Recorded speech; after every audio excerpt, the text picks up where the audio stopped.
Ito ang DXDR 981. Ito ang DXDR 981 sa Dipolog City. Basta balita at serbisyo publiko. Tatak RMN. Sa pangalan ng Ama, ng Anak at ng Espiritu Santo. Amen. Mga kapatid at mga magulang, tama ba ang ginawa nating mga Kristiyano ngayon na kahit na sino na lang ang magtuturo o magpapaliwanag sa ating pananampalataya gamit ang Biblia? Tama ba ang ganong paraan o ganong pag-iisip na kapag bibili tayo ng Biblia at magbasa tayo sa kung ano ang nasa Biblia at kung ano ang ating reflection o mga reflections o kung ano ang ating pag-uunawa sa ating nabasa sa Biblia, mag-isip agad tayo na pwede na tayong magtuturo sa Biblia o pwede na tayong mangangaral sa mga salita ng Diyos na ating nabasa sa Biblia? Tama ba ang ganong pag-iisip? Tama ba ang ganong pagbasa at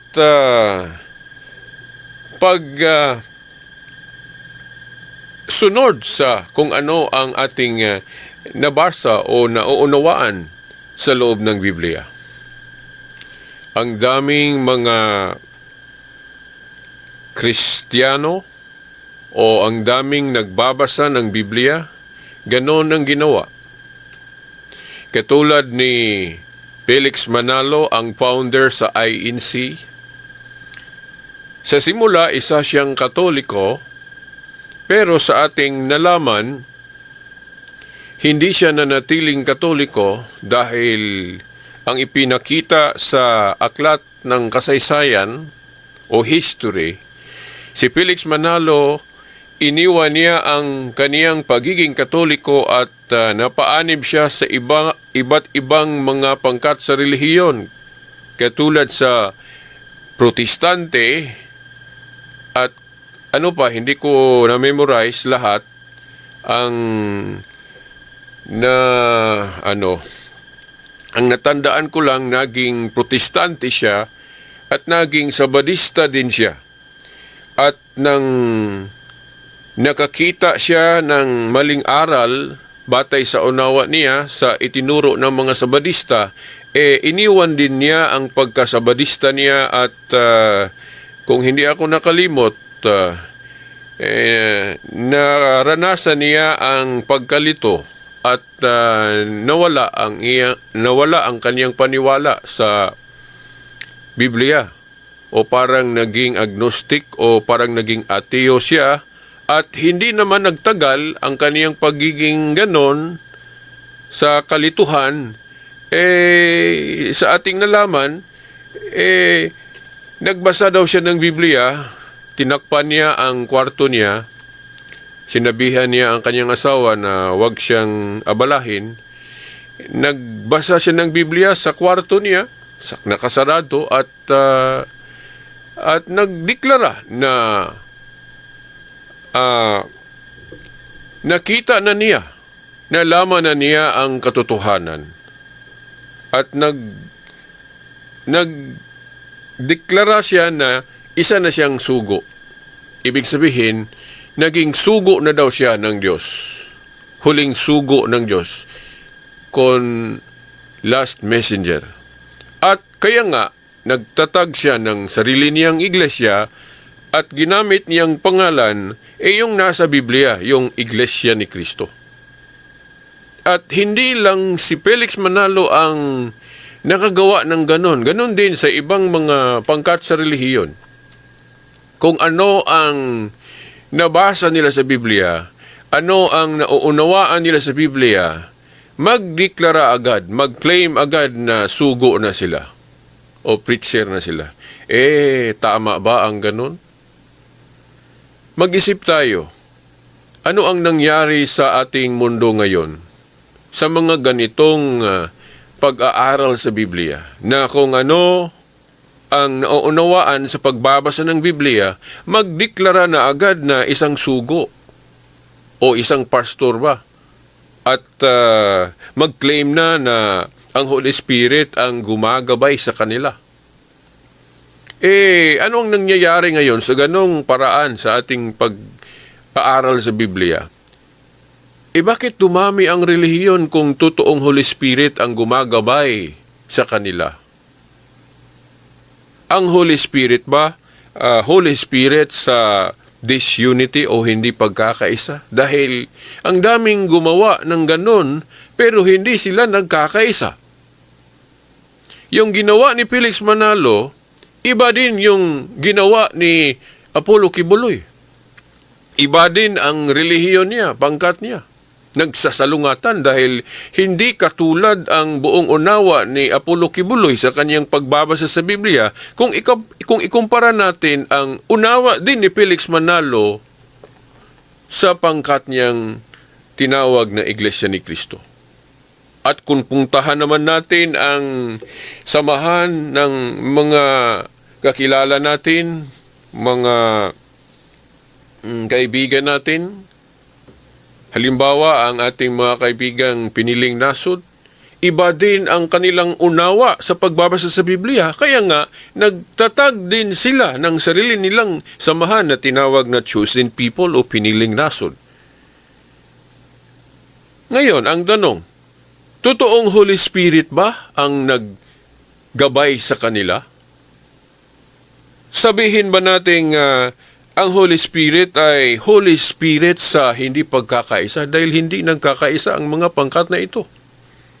Hindi na lang natin isama pang iba, ang dami pa, ang daming mga pangkat ang ganun na nagpasyang mangaral agad sa kung ano ang nauunawaan nila sa pagbabasa ng Biblia. Tama ba ang ganun?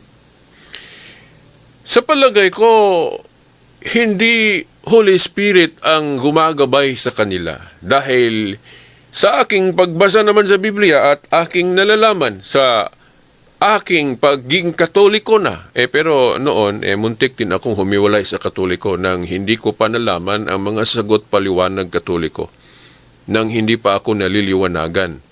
Pero nang naliwanagan ako sa paniwalang Katoliko, ito na ang nalaman ko, na hindi pala tama ang ganong pagsasabuhay sa Biblia. Dahil kung babasahin natin ang Biblia, halimbawa, ang talatang Roma 10:15, ano ang sinabi ni Apostol Pablo sa talatang ito? Ang sinabi ni Apostol Pablo sa talatang ito, paano daw mangangaral ang isang tao kung hindi siya pinadala ng Diyos? Sa ibang salita, paano daw mangangaral ng legal ang isang tao kung hindi siya isinugo? Ibig sabihin, kung hindi siya isinugo ng Diyos, paano daw mangangaral? Kaya nga, kung tanongin natin, isinugo ba si Felix Manalo na mangangaral siya? Isinugo ba siya ng Diyos? Dahil yun ang nasa Biblia kasi. Ang ginawa ni Felix Manalo, yun lang nagbasa siya ng Biblia at kung ano ang nauunawaan niya, nagdeklara na agad na isa siyang sugo. Yun ba ang sinabi sa Biblia? Na kapag makabasa na tayo ng Biblia at kung ano ang ating nauunawaan, magdeklara na agad tayo na isang sugo na tayo. At pwede na tayong mangangaral. Ganun ba? Paano ba nagsusugo ang Diyos sa mga mangangaral sa Biblia? Babasahin natin o babasahin ninyo ang nakasulat sa sulat ni Apostol Juan sa Kapitulo 20, versikulo 19 hanggang 23. Uulitin ko. Juan Kapitulo 20, versikulo 19 hanggang 23. Ano ang sabi sa mga talatang ito? Ang ating Panginoong Jesucristo may sinabi siya na ganito, pinadala ako ng Ama o isinugo ako ng Ama. Kayo din, aking mga alagad, aking mga disipulo, na maging mga apostol ko, ipadala ko din kayo o susuguin ko din kayo. So, ano ang pagsusugo ng Diyos? Batay sa sinabi ng Panginoong Hesukristo, personal siyang isinugo ng Diyos. Yun ang sabi ng Panginoon. Personal siyang isinugo ng Diyos Ama na maging mangangaral sa buong mundo. Ganon. May isang being na magsusugo, na mag-authorize sa iyo. Ang Diyos ang magsusugo. Ang tanong, si Felix Manalo, isinugo ba ng Diyos? Yung kinilalang sugo ng mga kapatid nating Iglesia ni Cristo ni Felix Manalo. May historical evidence ba na si Felix Manalo isinugo siya ng Diyos? Sa pagkaalam natin, nagbasa lang siya ng Biblia at nagdeklara agad na isa siyang sugo daw ng Diyos. Ganun ba? Walang historical evidence na nagpapakita na si kapatid na Felix Manalo isinugo siya ng Diyos. So dapat hindi siya mangangaral dahil hindi siya totoong o hindi siya tunay na sugo ng Diyos, mga kapatid at mga magulang. At siyempre, hindi naman si Kristo lang, no? Dahil namamatay naman si Kristo at bumalik kung saan siya galing, nasa langit. At sino ang mga sugo na ating papaniwalaan? Susundin, ang ating Panginoong Hesukristo, sugo ng Diyos, nandun na sa langit. Nandun din sa mga talatang sinabi natin. Sa Juan 20, 19 hanggang 23. Ano ang sabi ng Panginoon sa mga talatang ito? Pinadala ako ng Ama. Kayo din, aking mga alagad, aking mga apostol, ipapadala ko din kayo. Susuguin ko din kayo. Yun, bakit yun ang sinabi ng Panginoong Hesukristo? Dahil hindi siya magtagal naman dito sa mundo. Ang tanong, sino ang magpatuloy sa gawaing pangangaral? Simpleng sagot. Kaya nga, isinugo din niya ang mga apostol personally. Personal niyang isinugo ang mga apostol na mangangaral din para hindi maputol ang misyon niya, ang misyon ni Kristo sa pagpangaral sa mga salita ng Diyos. Mga salita ng Diyos dapat ipangaral. Dapat malaman ng sangkatauhan. So kaya, pinili ni Kristo ang mga disipulo niya na naging mga apostol dahil sila ang magpapatuloy sa pangangaral, sa sanlibutan. So, paano nagbigay ng authority ang Diyos sa anak? Isinugo siya ng Ama, si Kristo. At ang ating Panginoong Hesukristo, personal ding nagsusugo sa kanya mga disipulo na naging mga apostol. Ang tanong, wala na din ng mga apostol sa ating panahon ngayon. Sino ang tunay na mga sugo sa ating panahon? Kung magbasa tayo ng Biblia, kung sundin lang natin kung ano ang tinuro o pinahiwatig ng Biblia, nagpapahiwatig ang Panginoon na ang mga apostol magsusugo din sa kanilang mga successor o mga tagasunod sa authority nila. Dahil kung babasahin natin ang Gawa 1:20, ang tungkulin daw ng isang ministro o pare ng Diyos, kung mabakante ito, may papalit, may successor. Ulitin ko ang talata, Gawa 1:20. Kung mabakante ang isang office o tungkulin, katulad sa tungkulin ng isang apostol, kung mabakante daw, may papalit, may successor. Katulad ito sa posisyon o tungkulin ng isang presidente, na kapag mabakante, dapat may papalit, may successor. Ganun. Ang ating mayor, kung mabakante ang tungkuling ito, dapat may papalit, may successor, di ba, mga kapatid at mga magulang?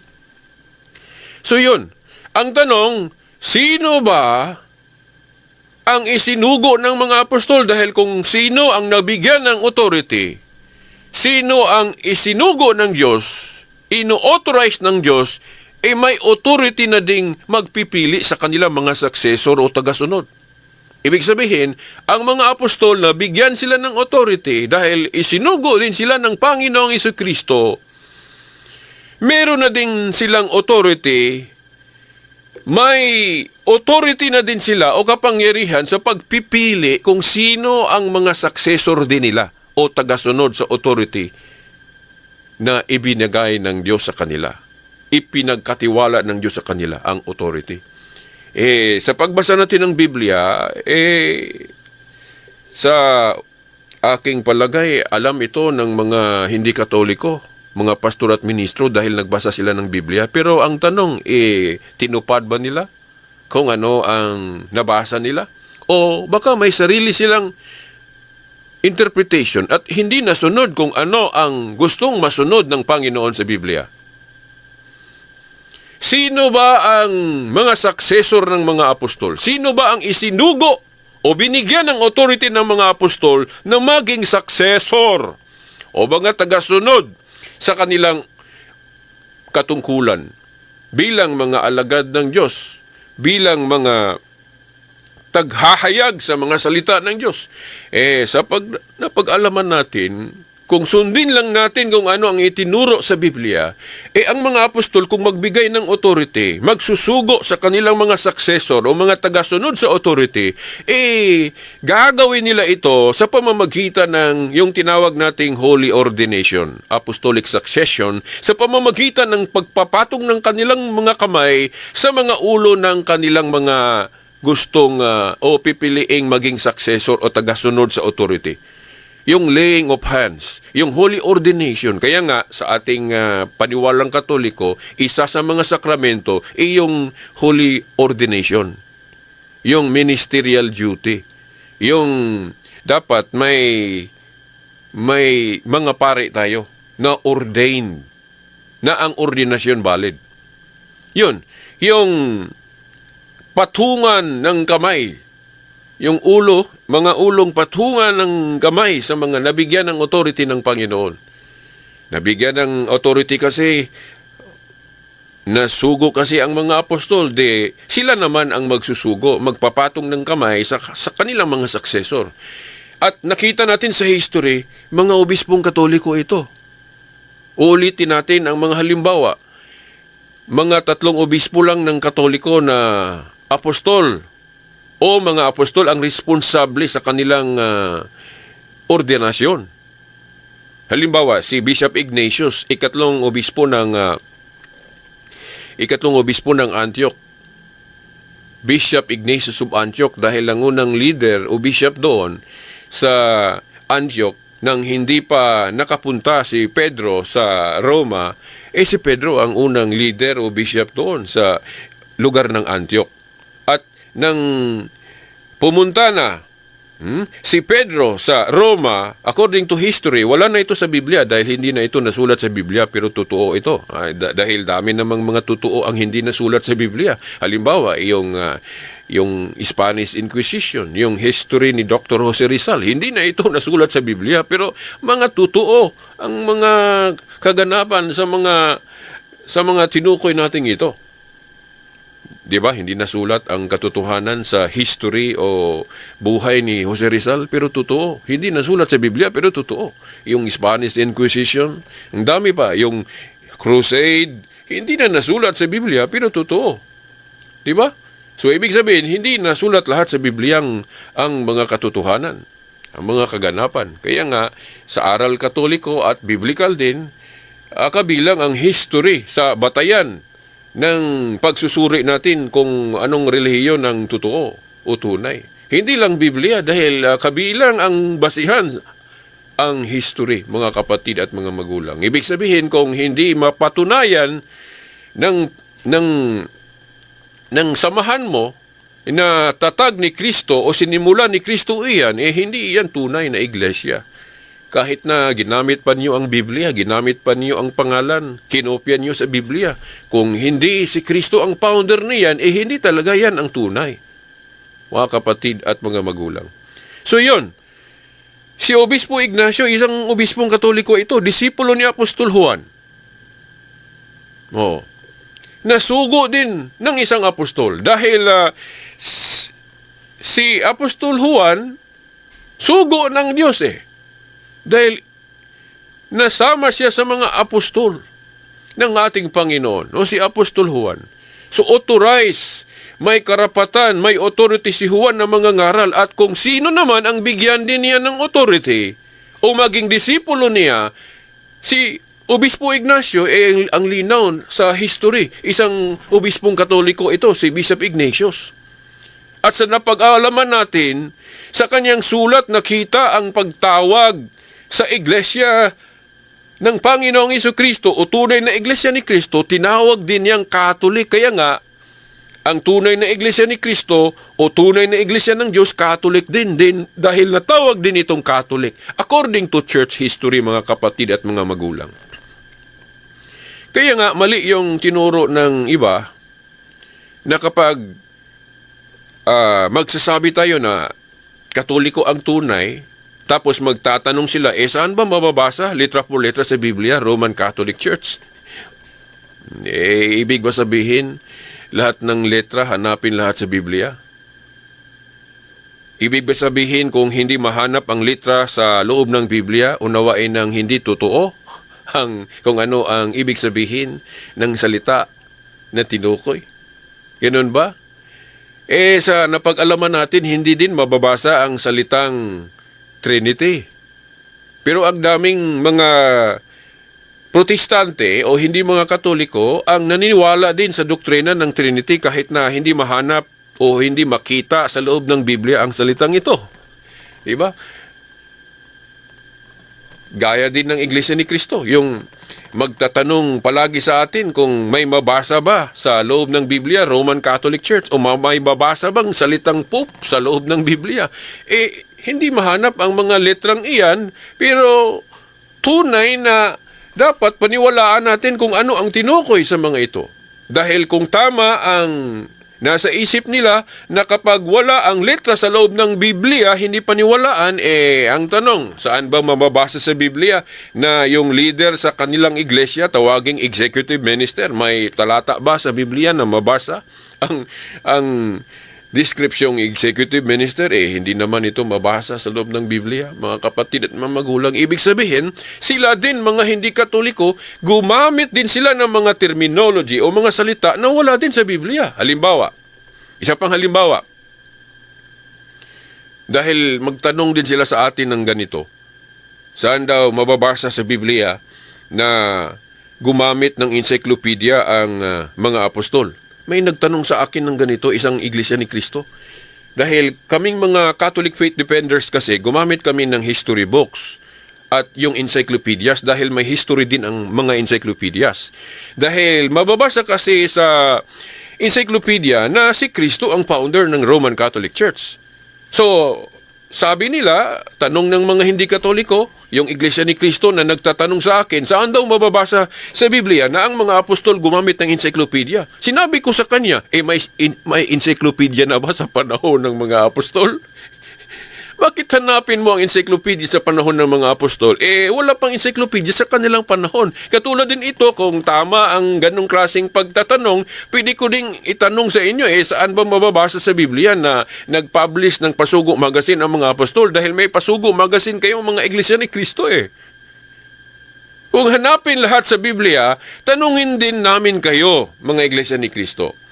Saan ba mababasa sa Biblia na ang mga apostol nagdagdag ng referensya katulad sa Pasugo Magazine bilang referensya, bilang dagdag reference para sa paghahayag ng mga katotohanan? Wala pang Pasugo Magazine sa panahon ng mga apostol, mga kapatid at mga magulang. So yun, bakit Catholic ang iglesia na sinimulan ni Kristo? Dahil natawag ting iglesia ni Kristo Natawag ding Catholic Katulad ni Simon, tinawag ding Pedro. Hindi naging dalawang tao si Simon at Pedro, iisa lang kahit na tinawag sa ibang pangalan. Si Saul, tinawag na Pablo, iisa lang, hindi dalawa. Ako, Silbert, inuulit-ulit ko na ang halimbawang ito. Silbert pangalan ko, tinawag din akong Bobby, tinawag din akong Veritas, pero hindi ako tatlong tao, iisa lang ako. Ngayon, yung Iglesia ni Cristo, batay sa history, tinawag ding Catholic. Ibig sabihin, iisa lang pala ang tunay na Iglesia ni Cristo at Catholic, mga kapatid at mga magulang. Kung tingnan natin ang history. Ang deception, ang mali, yung samahan na sinimulan lang ng tao katulad ni Felix Manalo at gamitin ang pangalan ni Kristo sa ownership. Tama ba yun? Tatag ni Felix Manalo pero pangalanan sa pangalan ni Kristo? Di ba yun deception, mga kapatid at mga magulang? Wala na tayong oras. Sayang. Gusto pa naman nating ituloy ito. Dami ko pang dapat sasabihin sa paksang ito. Pero sa susunod na linggo, ipagpatuloy natin ito. Sa pangalan ng Ama, ng Anak at ng Espiritu Santo. Amen. Tatak RMN.